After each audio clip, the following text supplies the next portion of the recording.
দুর্বার রাজশাহীর মালিক Shafiqur Rahman পালিয়েছেন। Cheque bounce, আজ দেব কাল দেব এরকম করে ঘুরাচ্ছে ক্রিকেটারদের এই মালিক পক্ষ।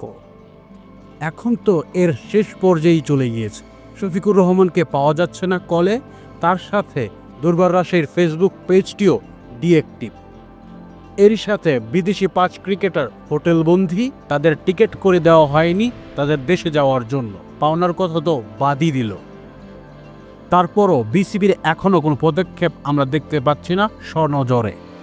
এক দুর্বার রাজশাহীর মালিক এবারের বিপিএলে যত নাটক করেছে, মনে হয় না বাংলার নাটকেও এত নাটক হয়।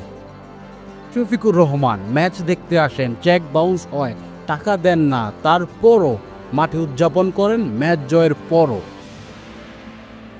তারপরও বিসিবির কোনো হেলদোল নেই তাকে নিয়ে, এখন তো তাকে পাওয়াই যাচ্ছে না।